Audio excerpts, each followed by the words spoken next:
Okay, so good evening, everyone. So good evening to our regulars, and if there are any new people joining us, welcome to you. My name is Alan Friedman, Vice President of the Australian Jewish Association, and I am again your MC for this evening. And also visible, you will have seen David Adler, President of the AJA, as well as our special guest for tonight, Naomi Kahn, who we will introduce in a moment. Now, tonight's format will be a little different to usual in that we're not going to interview Naomi as such. Rather, she is going to deliver a 30-minute presentation on the illegal building in Judea and Samaria by the Palestinian Arabs, after which we will open up to the audience for questions. And as I remind people, if you want to ask a question, please signal this to us by clicking on the participants icon and then on the raise hand icon along the bottom. That way we know that you've got a question. And on my screen, it puts your name to the top so that I can see who's there. The chat function's available as usual, so feel free to send messages to the audience during the discussion. And as David just indicated, he's muted everybody to prevent annoying noises during the first part of the session, but you will be allowed to unmute yourself for question time. So I'm now going to ask David to formally introduce Naomi, who will include some slides and videos as part of her presentation.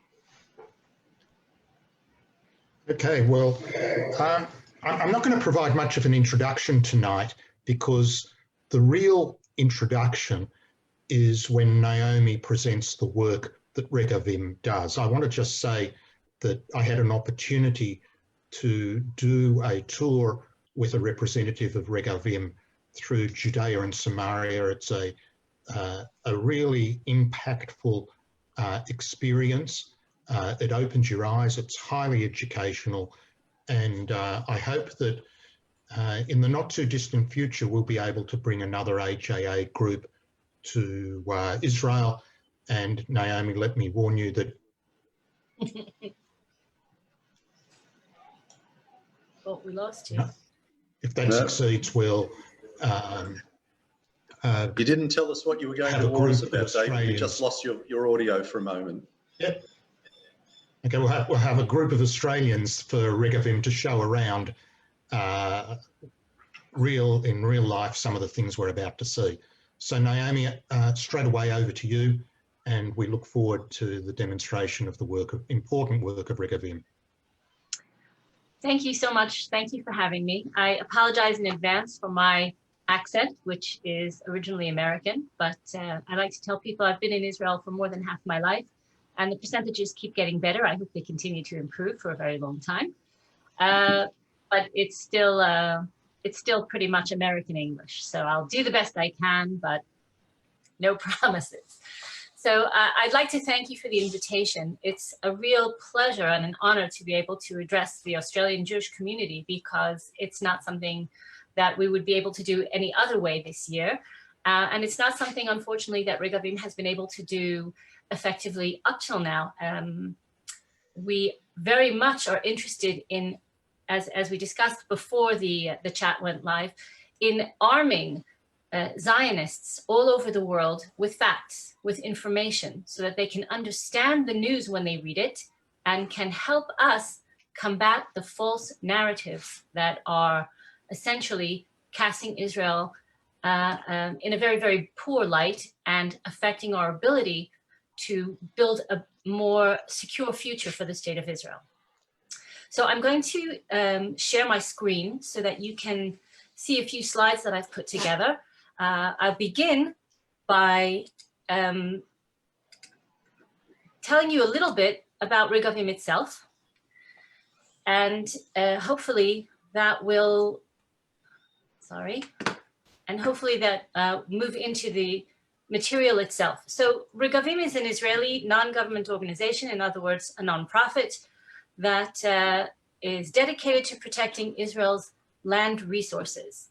And that involves quite a lot of things, but what we deal with really are maps. That is our expertise. So how do we do what we do? Sorry, I'm trying to, here we are. We divide the country up into 4 regions, and we go out into the field every day. we investigate what's out there. We monitor changes on the ground, and then we research who's doing what, who has permission to do what, and then we do something really unusual, and that is that we take a step back, we look at the map that emerges from what we've observed, and we try to identify policy or lack of policy, both on our part and on the part of others who are infringing on Israel's sovereignty. So, sorry. So this is how we do what we do. These are some of the people that I work with. Some of these photos are a little bit old, but we'll get to that eventually. Again, we use drones to cover more territory. We photograph, we monitor, we investigate with maps. We purchase GIS, that's satellite images of the entire country. When we see something happening on the ground, we investigate by looking back at historic photos from the state archives to see exactly when the changes began and how those changes are affecting the map of Israel, and as they are an expression of the exercise of Israeli sovereignty. So now I'm going to, what I'd like to do is actually give you a very brief history lesson, which I hope won't be too repetitive, but without the brief history lesson, we won't be able to understand what it is precisely that makes what I'm going to show you today illegal. So we're going back now to more or less the beginning of modern political state of Israel. In 1922, in the aftermath of the First World War, when the Ottoman Empire essentially imploded, the entire Middle East was divided up among the victorious powers at the 1922, the Cairo Conference. And this entire area, the entire area that you see here in color, was set aside for a Jewish homeland to be eventually Israel. At that time, it was placed in the hands of the British Empire as a guardian, meaning a mandatory power. The mandate that the British were given was to protect and preserve the situation on the ground until such time as a Jewish homeland, a sovereign Jewish state, could be established. Unfortunately, the British very, very quickly forgot what their mandate was, and they lopped off 80% of the territory, as you see here, and created the first two-state solution. The first two-state solution created Transjordan. They brought in, for various political reasons, from the Arabian Peninsula, the Hashemite tribe, and gave Emir Abdallah this piece of land in order to stop the bloodshed that had resulted from the conflict between the Arabs and the Jews in this part of the world. So what you see here is a map of the first two-state solution, leaving this entire area as the future state of Israel. What you should notice and remember is how this map looks, because it's going to change. But this is the basic outlines of what the nations of the world, the League of Nations and then the United Nations, recognized as the borders of the Jewish homeland in Palestine to become the state of Israel. This is the map that endured until a second two-state solution was proposed, because the first two-state solution did not manage to bring an end to the bloodshed. So the United Nations essentially proposed a second partition of the remaining 20% of the British mandate to create a second two-state solution. That was rejected by the Arab countries and by the Arab residents of this area, even though it was accepted by the Jewish community living in Palestine at the time. This would have been suicidal, but it was accepted anyway as another attempt to bring peace to the region and to allow Jews to live somewhere under their own sovereignty. As we know, that was rejected. The War of Independence broke out, and the map that resulted from the War of Independence looked like this. And here's where things become important. This area was illegally occupied and eventually annexed by Jordan. And they gave it a new name in order to justify their presence here. They began to call it the West Bank because it is the West Bank of the Jordan. Until that time, until 1949, the term West Bank did not exist and was never used anywhere. It was always called Judea and Samaria, even by the British Mandate, because there was no other name for it.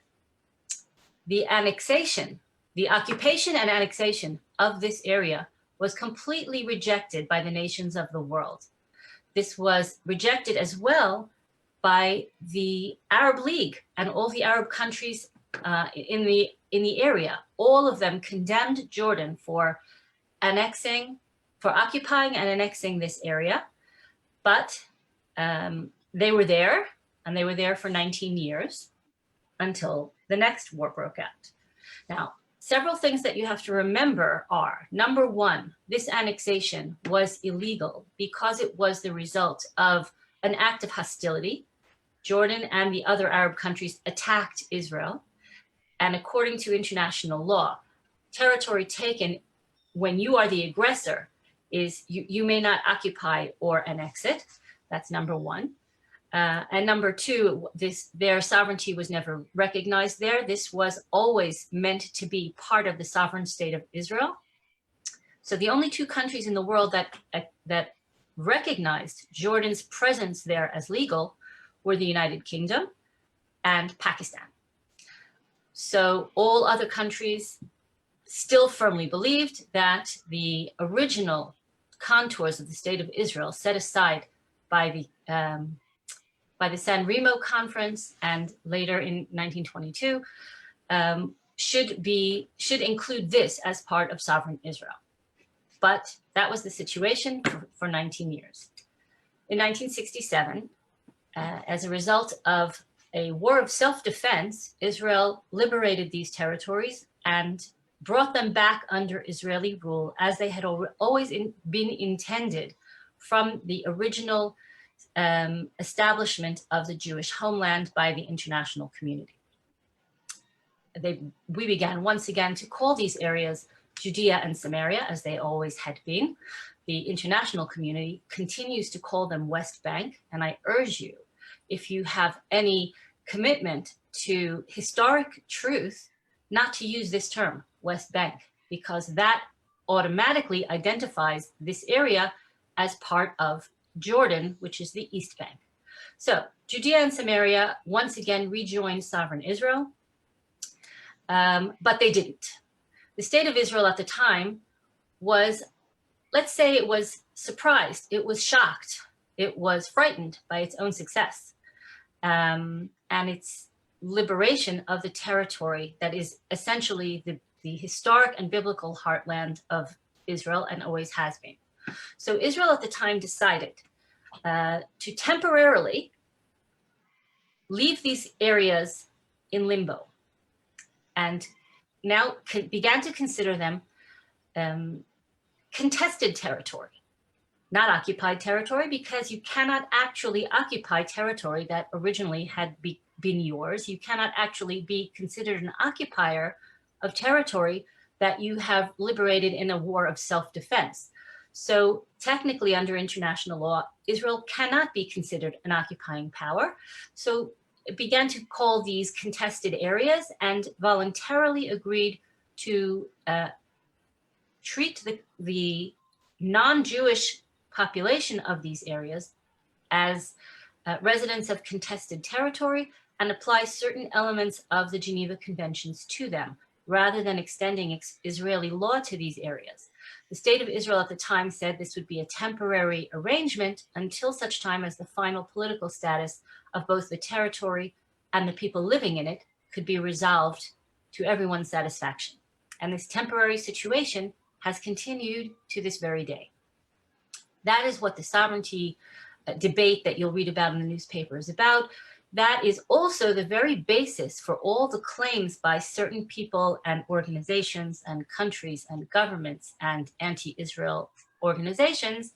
This is where the claim of occupation stems from, and it is a misnomer. It has no basis in international law. And anyone who's interested in reading more about this, please take my details at the end of this webinar, and you can write to me, or you can look on our website and download materials in English by scholars of international law discussing this very topic. But as we've said, all of the situation here is more or less in limbo. The state of Israel placed these areas outside of Israeli sovereignty, but under Israeli jurisdiction, and the conflict continued until the map was changed again as a result of the Oslo Accords. This is the map that was created by the Oslo after the agreements reached between Israel, the representatives of the Arabs living in these areas, later to be known as the Palestinian Authority, and administered by the United States, witnessed and signed and as guarantors by the United Nations, the United States, the European Union, and other European governments. So this is what the map should look like. Let me explain the map briefly to you, and I apologize in advance if any of you are challenged with color blindness, because I understand this is very, very hard for certain people to see the differences in colors, but the differences aren't that important. What you see here, the bright red color, is Area A. A good way to remember what that stands for is either Arab or Arafat. These are areas that were placed under the full jurisdiction of the entity that came to be known as the Palestinian Authority. The Oslo Accords also created the Palestinian Authority, created a quasi government for the Palestinians living in this part of the land of Israel, and placed these bright red areas under full Arab jurisdiction. That means including security, policing, all civilian matters. That includes building permits, that includes infrastructure, that includes education and health, everything here. These are completely independent, and they don't have, and the people living in these bright red areas have no contact really with the state of Israel. They are an autonomous zone. These are the large Arab urban areas in Israel, in the land of Israel, that you are probably familiar with: Shechem or Nablus, Hebron, Beit Lechem, Jericho, the large urbanized areas. The darker red areas are Area B. We like to try to remind people of what that stands for, as either biyachad, in Hebrew that means together, or balagan, which means a complete mess. Why are these areas a complete mess? These are the more rural areas of Arab population centers, more like villages rather than cities. And these are essentially under full Palestinian Authority jurisdiction for civilian matters, but the peripheral security is still under Israeli jurisdiction. The rest of the map, all of this yellow area that appears as open area all around, that is Area C. And we like to try to remind people of what that stands for when we say it is Selanu, which is kind of a play on words, which means it belongs to us. All of the yellow area is under full Israeli jurisdiction under the Oslo Accords. Now, full Israeli jurisdiction means that everything that happens there is the responsibility of the state of Israel. The state of Israel, because it is not a sovereign here, has not extended Israeli law and is not sovereign, administers these areas through a branch of the military. It's called the Civil Administration, but it is a branch of the Ministry of Defense, and a branch of the IDF, which is under the Ministry of Defense. That also includes, by the way, which some people find very surprising to learn, that it also includes people like me, who are Israeli citizens who live in these areas. So we are also actually under military government. I get my services not through the government of Israel, but through the civil administration. If I want to build a house or add a porch to my house or make any changes of any kind, I have to go through the military government as well. That is for Jews and Arabs alike. But one more thing on this map that you should note is this green area. These areas are nature reserves. They are parts of Area C that were removed from Israel. The Israelis ceded them to the control of the Palestinian Authority in order to balance the amount of territory that was put under Palestinian jurisdiction. That was at the Wye River conference. So these are nature reserves. They are no construction zones. It's actually desert area that is extremely delicate ecosystems, and the Palestinian Authority was placed in charge of these areas in order to preserve them, and no construction is permitted here. So this is what the map should look like. Unfortunately, it's not what we find when we, Regavim, go out in the field. In reality, this is what we find. And that's what we're going to talk about today. What we're going to talk about today are the purple dots that you see on the map all through a very particular part of Area C. This, right? So what are those purple dots? Every one of those purple dots is an illegal outpost created, for the most part, directly, methodically, by the Palestinian Authority. They are placed where they are placed, very specific places, in order to take control of key strategic points of Area C. Now, it's important to notice where they are, which we'll talk about soon, but it's important also to notice where they are not. So for example, all of these outposts are here. None of them are here. None of them are here. None of them are here. And we began to ask ourselves, not only why they're here, why they're not here, but how they got here. And that's what I'd like to show you in the next few slides. This is how they got here. And then when you see how they got here, you'll understand why they are where they are. What you're looking at here are pictures we took out in the field. This is in the Judean desert. You'll see here, this is the European Union symbol. These are employees of the European Union, and they are out in the Judean desert, and they are creating communities out of these things. These are prefabricated structures that they are using to create new quote unquote villages all through areas under full Israeli jurisdiction.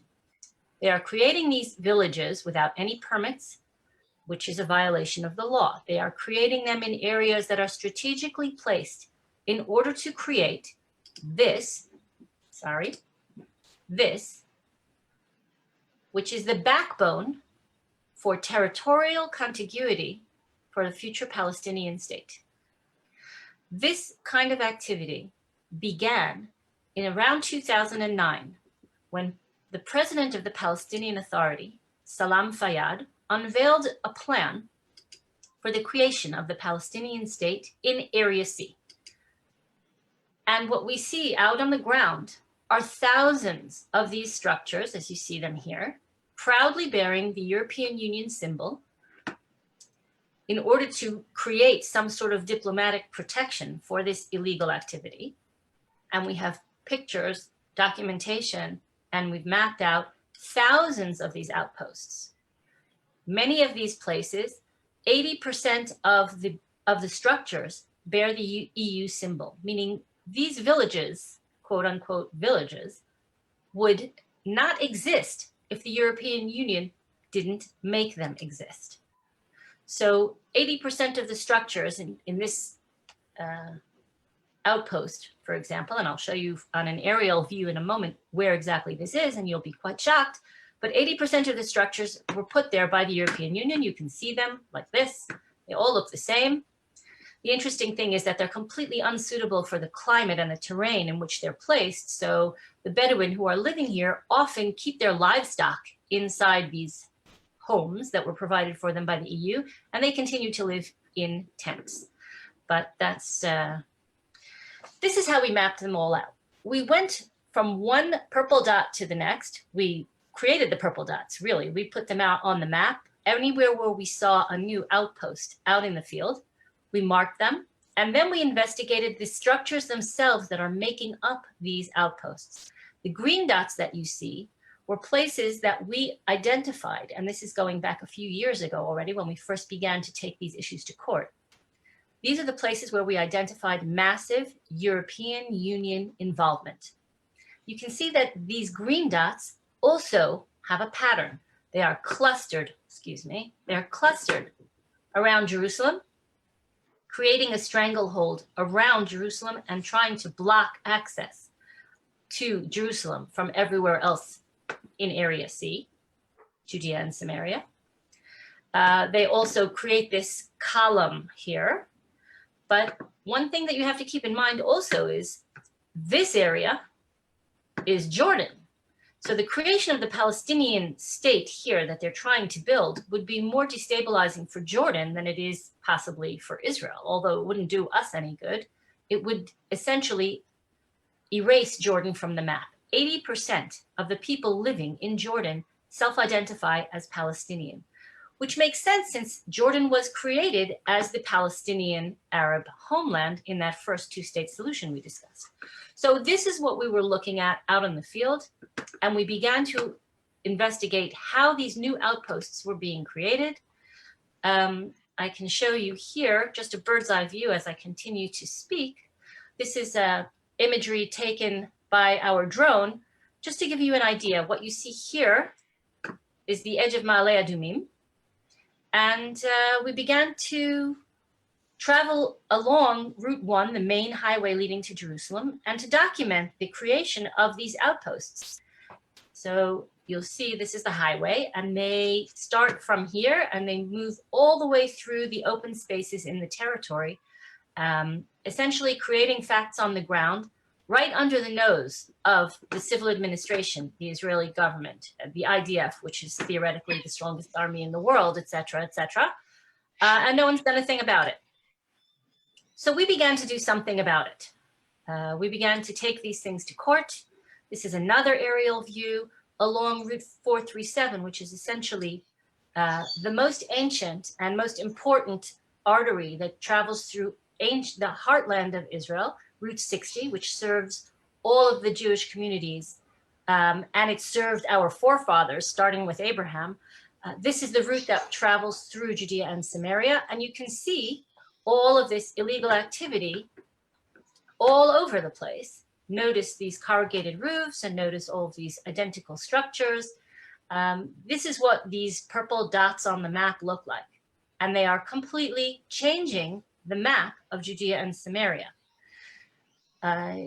On a day that next time any of you are in Israel, and I invite any and all of the people who are watching this webinar to be in contact with me when you're in Israel, we'll take you out in the field and you can see, when you see this for yourselves and you see how close to Jerusalem and how close to AlAhmar and how close to the highway all of this is, it's really quite shocking.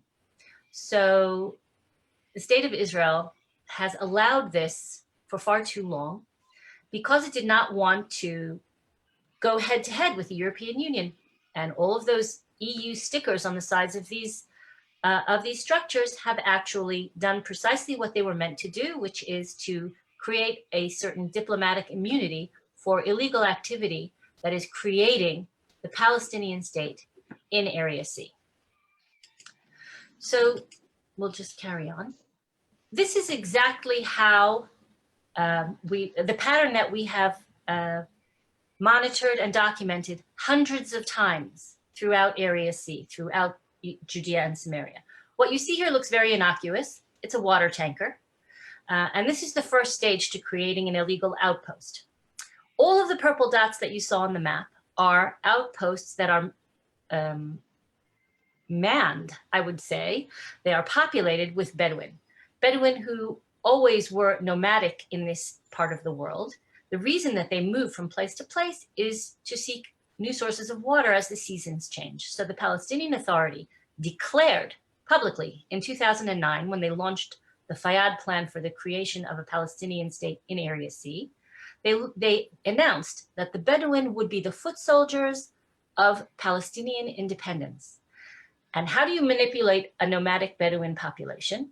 You provide it with free water, and you keep them at the spot that you are looking to take over. So these water tankers are spread all through the territory. And then the very next step, when the Bedouin collected around this free water source, was that the Palestinian Authority, with assistance from Europeans, governments, from the EU, and all sorts of humanitarian societies built schools. And we have seen hundreds of them. Illegal schools to serve communities, which, as you can see, don't exist yet. They build the school and then they build the community around it. So this one is in Samoa, where there's an ancient synagogue going back to just after the destruction of the Second Temple. They build on archaeological sites. This is at Kever Shmuel Hanavi, which is just up the road from my home. There's one here at Susia, which is on an archaeological site, a World Heritage Site. Notice the European Union provides immunity for these illegal structures and erases the Jewish connection to all of these sites in Judea and Samaria by building schools and then communities around them. Here's another one at Ma'ale Chever. Notice the European Union symbol.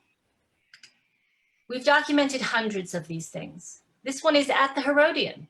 This one is on a World Heritage Site. It is destroying priceless artifacts from the time of Herod and providing European Union immunity for them, and the state of Israel has not lifted a finger against them. We've documented all of these. We know of over 80 of them. We know that the Palestinian Authority itself has a list of new schools that it is calling confrontation schools. This is the newest one that we went to court over. This one is called, the Arabs call this community, quote unquote community, Ras Atin. It is actually on land that belongs to the Jewish community of Kochav HaShachar.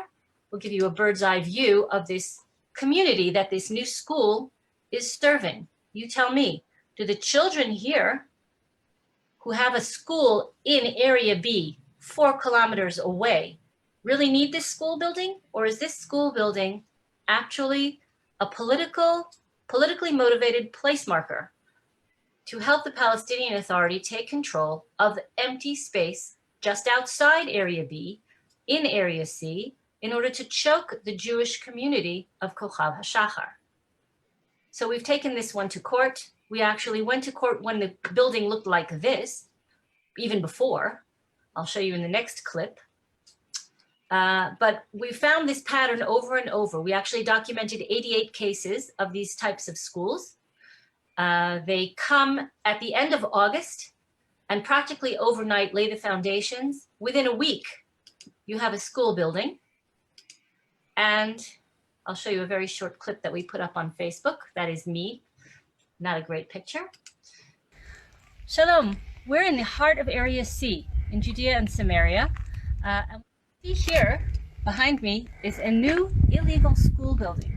Regavim has been alerting the civil administration about this building and over 40 others like it that the Palestinian Authority is using to create facts on the ground in Judea and Samaria, particularly on land adjacent to Jewish communities.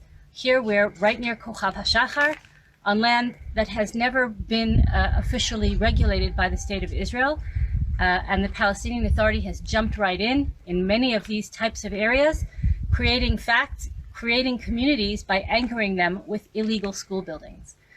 We've been, as I said, we've been tracking the development of this school and others. We've complained to the civil administration. We're about to submit a new Supreme Court petition against this construction. But as you can see, construction is carrying on. The roof of this structure was just put up in the past week. Let's go inside and have a look and see how progress is being made. This is your European taxpayers' money at work. And the State of Israel is not lifting a finger to stop this land grab before it's too late. And you can see around you that there is no community that this school building is servicing. It's the other way around. What happens is creating this permanent structure, which is used as an anchor or a draw for more population to collect and more illegal construction. Here we see they're already starting to put in desks and chairs for children. And in a week's time, when they open this building, there'll be terrible public relations photos all over the internet, and there'll be an international outcry about how the State of Israel is denying education to the underprivileged children of this community, which doesn't exist. The The time to deal with this is right now, and that's why Regavim is going to the High Court of Justice to stop this illegal construction before it's too late. So this is an aerial photo of one of the most famous cases. I urge you to look it up, either in general media or on our website. This is AlAhmar. This was created exactly the same way. We've been in court over this illegal outpost for over 10 years. It's now 12 years. We were actually in court about it again last week, and the Prime Minister refuses to move it at this point because of international pressure that is being exerted both by Germany, particularly, by the Italian NGO that built the school here. They're called Vento di Terra, and by the European Union itself. And this is all on Highway 1, on land that belongs to the community that up here that you can't see, called Kfar Adumim. But we've documented hundreds of them. And this is what we took to court with us. The claim that they've always been there, we simply disprove it by showing them facts. This is what the same area looked like in 1967.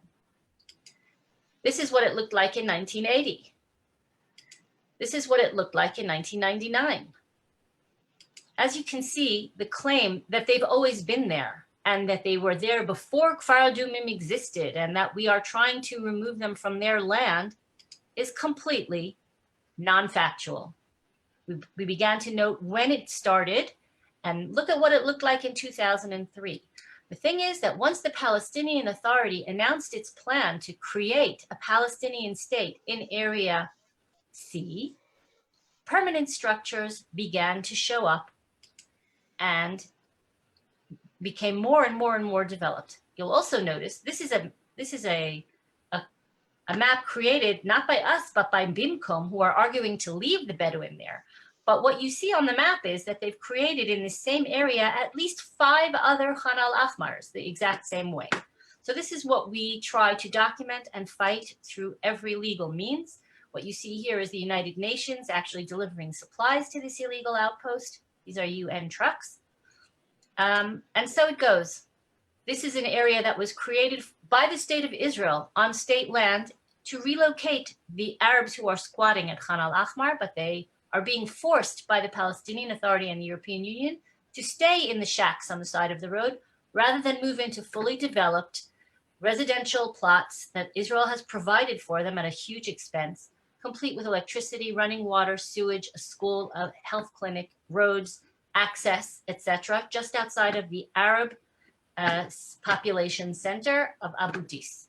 So there's much to be said about all of this. I won't take more of your time because I want to get to your questions, but just have a look at who's actually taking credit publicly for all of this illegal activity that is a violation both of the Oslo Accords, of international law, and of Israeli sovereignty.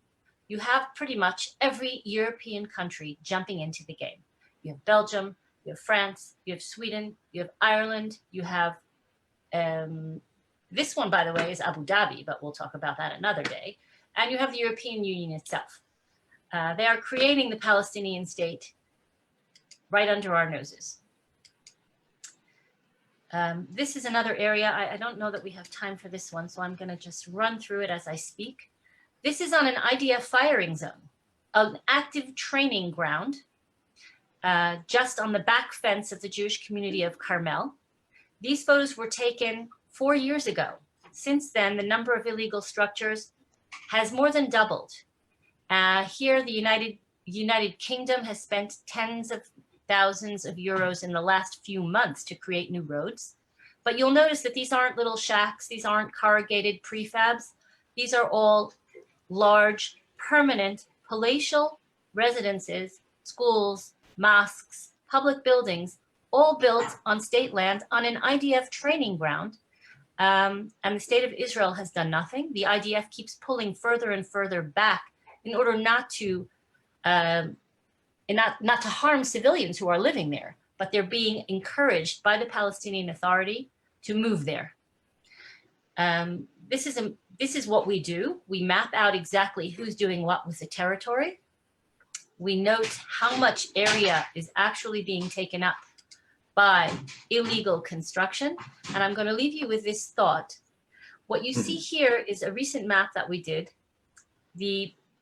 that maps out Jewish construction in Area C as opposed to Arab construction in Area C.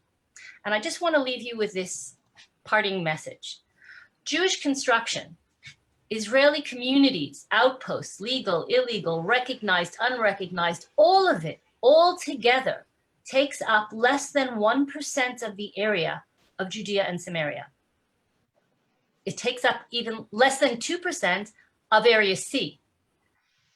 But look at all the red dots. That is Arab construction in Area C, illegal Arab construction. All of that is what's changing the map and making the Jewish communities, these blue dots, less and less viable, turning them into isolated islands among a sea of hostile Palestinian Authority supported outposts, and making a negotiated solution for this territory less and less likely.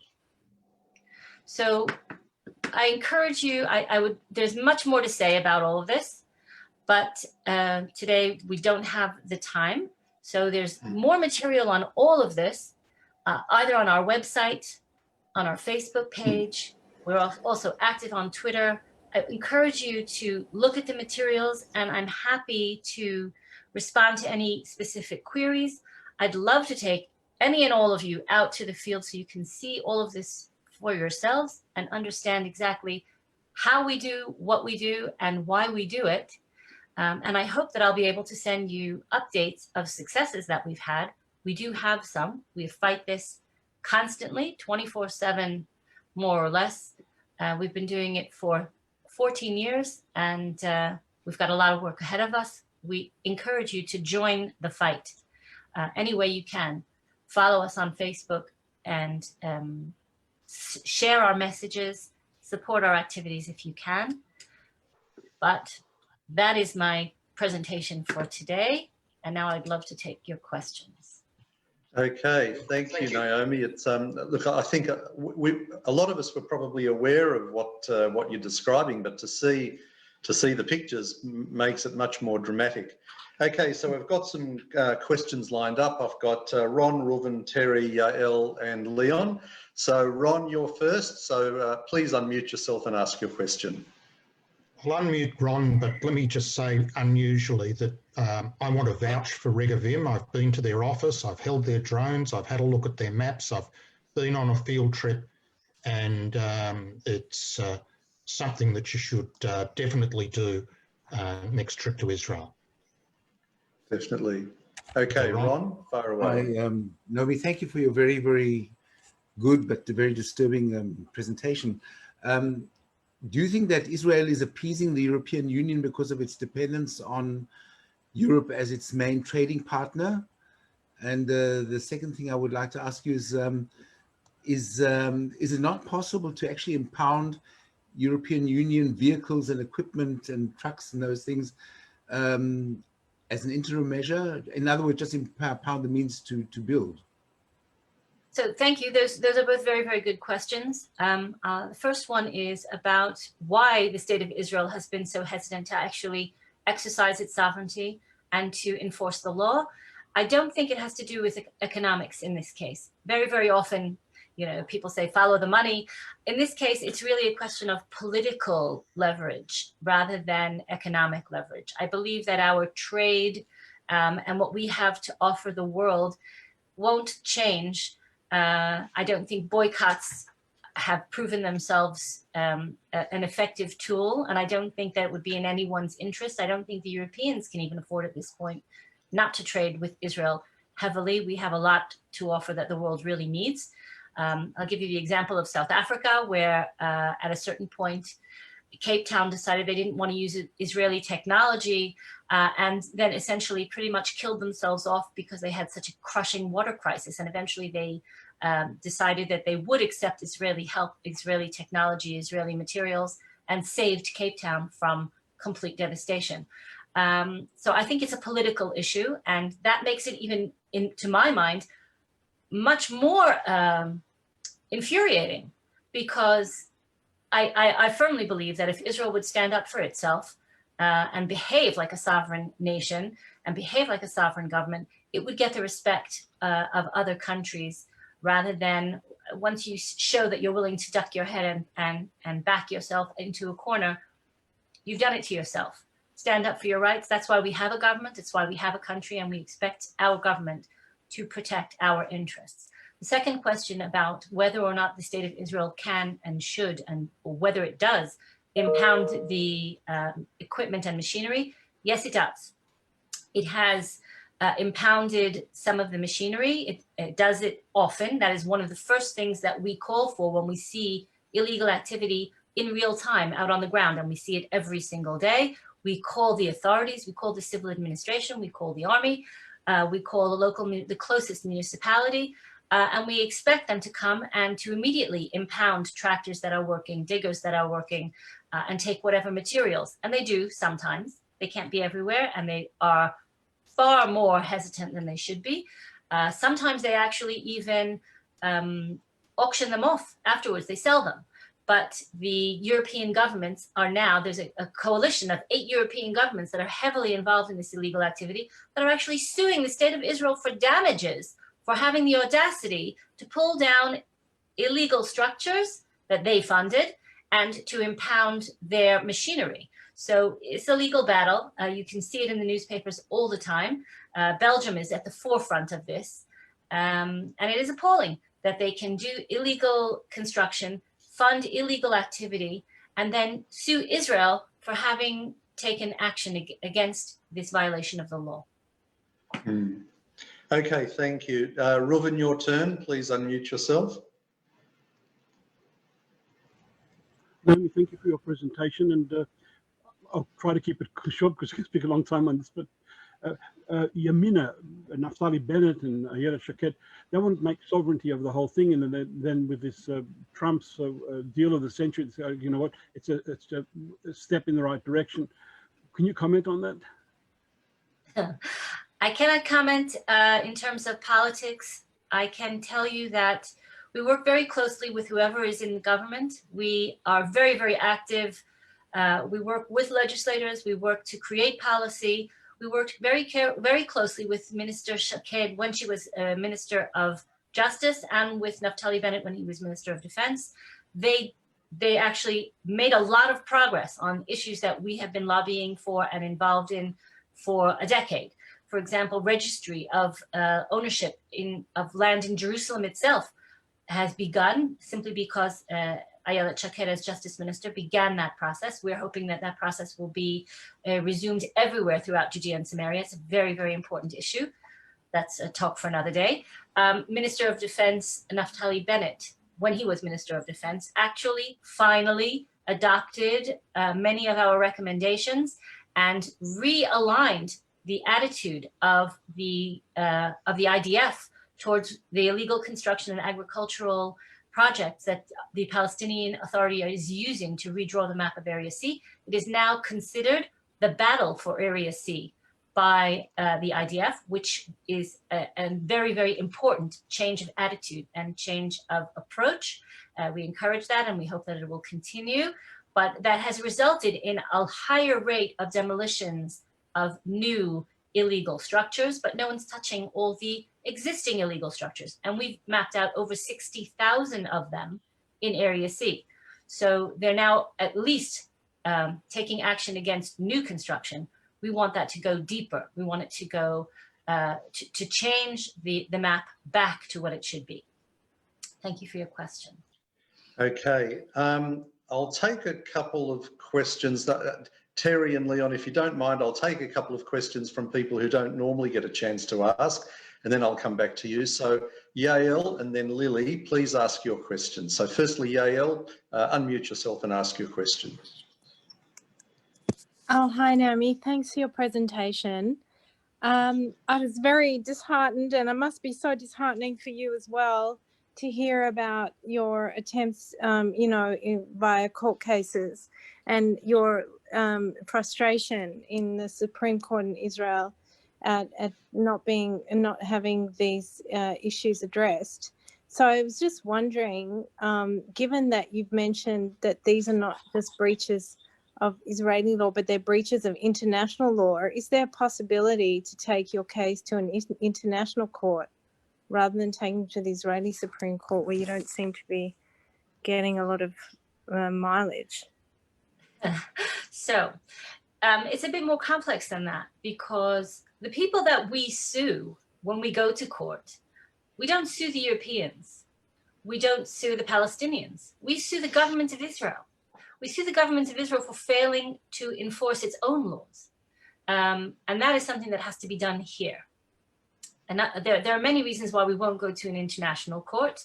First of all, because there is only one international court, and they are notoriously anti-Israel. They consider us war criminals and do not recognize Jewish rights to the land of Israel in any way.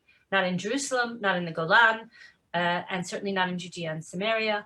So that is a non-starter. But we don't need that. We have a state. We've waited millennia for that state. We have a democratically elected government. We have institutions of government. We have a military. We have all of the tools that we need to actually make the change, enforce the law, and ensure a better and more secure future, and to protect Israeli sovereignty. The only thing that we seem to be lacking is the resolve or the political courage to actually use the tools that already exist. And there are many. So the people we're suing, again, we're suing the state of Israel. We're suing the Minister of Defense. We're suing the Prime Minister. We're suing the IDF. Do your job. That's why you're there. You're there to protect our interests. Don't forget it, and don't be afraid. That's why you were elected. You have firm ground to stand on, and we try to empower and support the government. We have no intention of making Israel look even worse in international forums, but those international forums would do us no good. So it's an interesting question. Thank you. Yeah, very good. Lily, please unmute yourself and ask your question.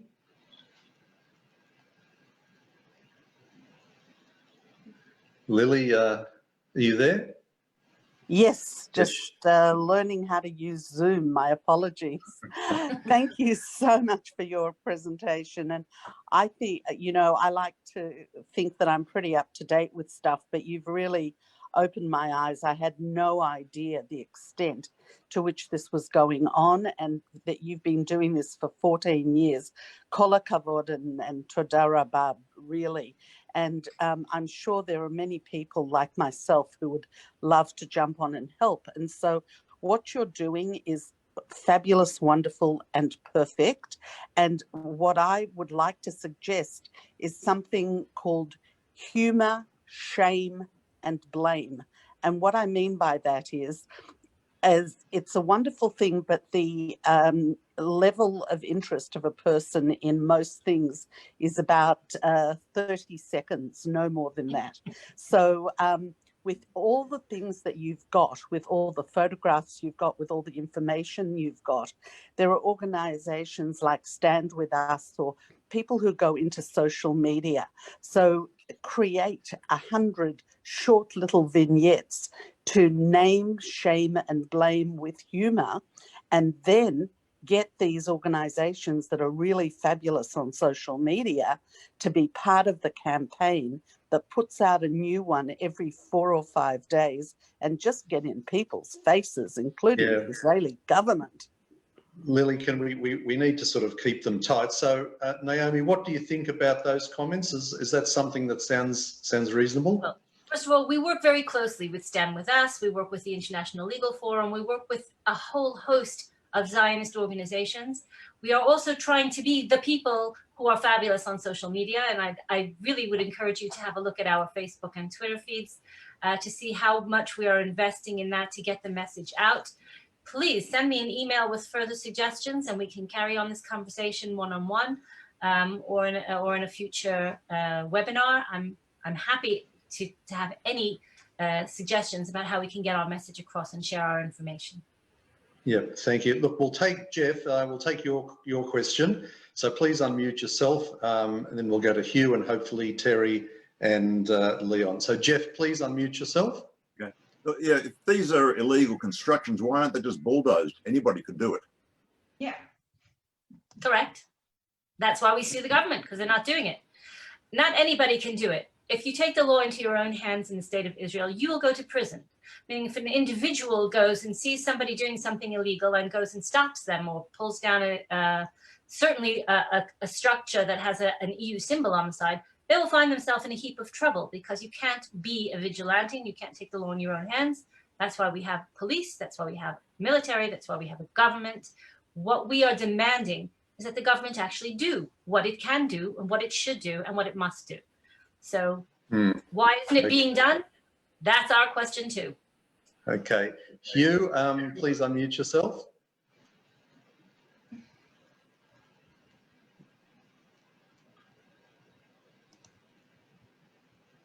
Are you there, Hugh? No, you're still muted, Hugh. Yeah, there we are. Sorry, I was just having a bit of difficulty there. Naomi, I was at your talk in London a year ago. You probably remember how noisy. Yes, I do, and I have your video. Absolutely. I was at a week ago. I was at a ZOA webinar with Naftali Bennett. Yes. Do you believe a Yamina-led government is going to actually change all of this?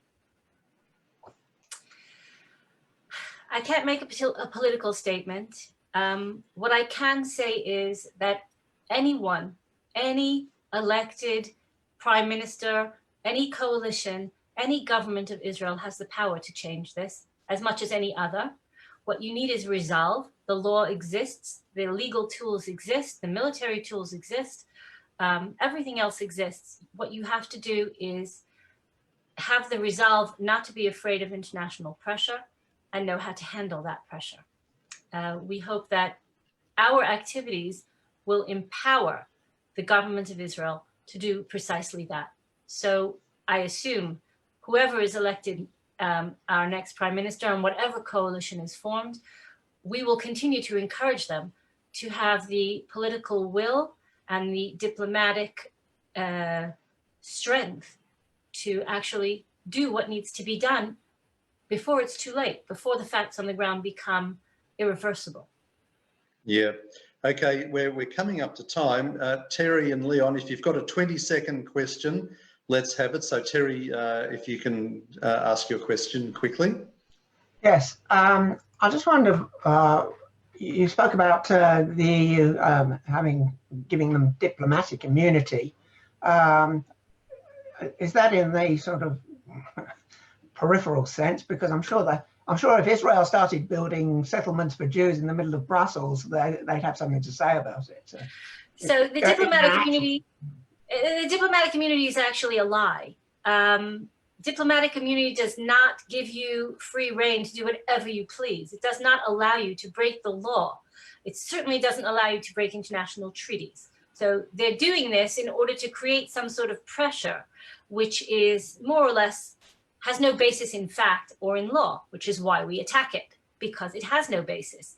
But they believe that they can simply put their symbol on whatever they want, and the state of Israel will back down. And unfortunately, in most cases, they're right. The state of Israel has been extremely hesitant to take on the European Union head-to-head.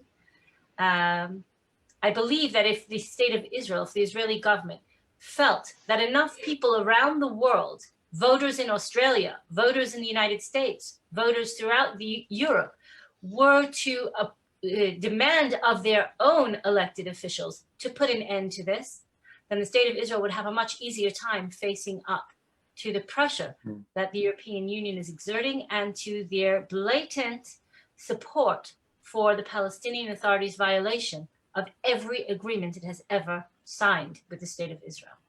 Yeah, thank you. Leon, can you be very quick, please? Please unmute yourself. You did. You're still mute. Oh, there Hello? we go. Okay. Naomi, can you hear me, Naomi? Yes, yes. Yes. Look, it seems to me that this is typical European contempt for Jews. Now, you said that the reason the Israeli governments have not been more forceful in meeting this aggression on the part of Europe is political, not economic. Look, the Europeans are hostile to Israel anyway. What would Israel have to lose if it went ahead and acted more forcefully? In a lot of ways, I agree with you that Israel wouldn't have very much to lose. Unfortunately, I'm not the prime minister. Unfortunately, I'm not the prime minister. There's an expression in Israel, "Dvarim shero'im misham lo ro'im mikan." When you're sitting in the prime minister's chair, you have a lot of other things to take into account. That includes the economy, that includes free trade zones, that includes voting in other international forums, that includes the arrest of your military personnel when they go to other countries, which is a serious threat right now. There are many, many other things involved. I believe, and everyone I work with believes, that the Europeans will threaten, but they won't necessarily follow through. And I also believe that it's a chance we should take. I don't see that the nations of the world, democracies, can actually, in good conscience, place Israel in that sort of situation for enforcing the law. If it were ever actually challenged in an international forum, they would be very, very hard pressed to prove that Israel is doing something illegal by stopping all of these shenanigans. So that's why we're pressing the government to do so. I think we agree that Israel doesn't have much to lose and has very much to gain. So I'm with you. Thank you. And that's a very nice sentiment to conclude. I'll just hand over to David for a few final remarks and then we'll say goodbye to everybody. One more thing, sorry. I'm Yes. going to share my screen when we're finished, just with the contact, our social media addresses, so anyone who wants to get more information can find it. When you're finished, David, Okay. I'll put up this share screen again. Okay, Naomi, and look, thank you for the terrific work that Regavim does. As I said, I've seen it on the ground, and next time we have an AJA tour group, we'd very much like to have an organised visit to the Regavim office. People can see the drones, they can see the maps, they can go out in the field. It's tremendous work. So just to conclude with what's happening next week, we have a real treat, as we always do. And we have Richard Kemp joining us next week. He's a great friend of AJA, and it's time for a security briefing update. Richard Kemp, I'm sure, is well known to everyone here, and that's certainly something to look forward to. And finally, if anyone who's still here hasn't done these three things, please get on and do them. You need to like and follow the AJA page. We need the support of the numbers of getting the messages out. If you're not yet on the email list, just send an email to office@jewishassociation.org.au. And of course, if you're not yet a member or haven't made a contribution, that can be done via the website. Okay, thanks, David. Naomi, please do your screen share again, and then we'll leave it up for a few moments. Okay, yep, that looks good. So folks, they're the websites to have a look at. And Naomi, I just want to thank you again on behalf of the Australian Jewish Association. It's been a fantastic session, and there's obviously a lot more that we could talk about. And we'll have to do this again next year. So hopefully we'll be able to organise something. So from me, on behalf of everybody, thank you again, and good evening to you all. Bye for now.